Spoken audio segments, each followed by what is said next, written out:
পাচ্ছ না তাই না? 1 মিনিট। গেটে যে গার্ড আর ওনার ওয়াইফ আছে এক্ষুনি আমার কেবিনে পাঠাও।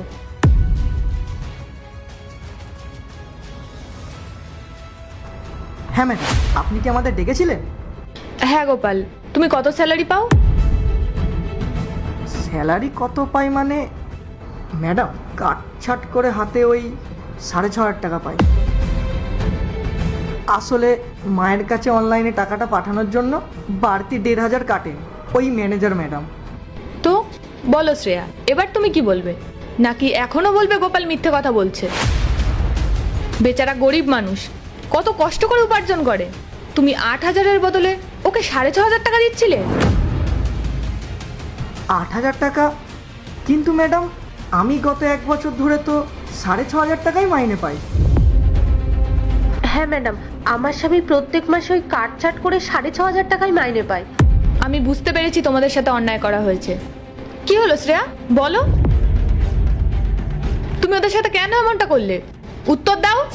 ম্যাডাম প্লিজ আমাকে ভুল বুঝবেন না, আমার এখন অনেক আর্থিক সমস্যা চলছে। ইএমআই, লোন, পারিবারিক দায়বদ্ধতা। তোমার মানসিকতা কতটা ছোট।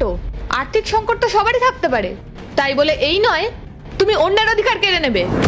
তোমার মতো দুর্নীতিগ্রস্ত কর্মচারী আমার কোম্পানির জন্য অনেক বড় একটা ঝুঁকি। তুমি এই কোম্পানিতে থাকলে এই কোম্পানির রেপুটেশন নষ্ট হবে, আর সেটা আমি কখনোই হতে দেব না।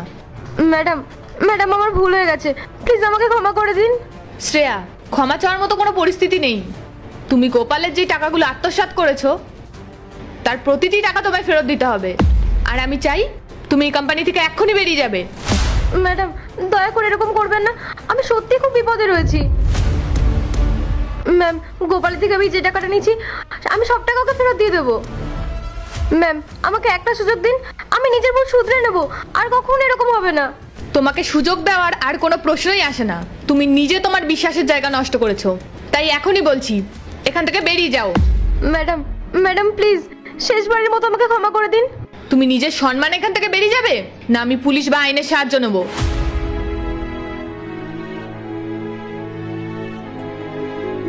গোপাল, তোমার সাথে যেটা হয়েছে তার জন্য আমি ব্যক্তিগতভাবে দুঃখিত।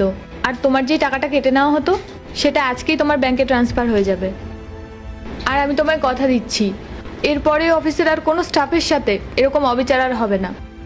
ম্যাডাম, আপনি আমার জন্য যা করলেন তা আমি কখনোই ভুলবো না। আপনাকে অনেক ধন্যবাদ। ঠিক আছে, তোমরা এখন যেতে পারো।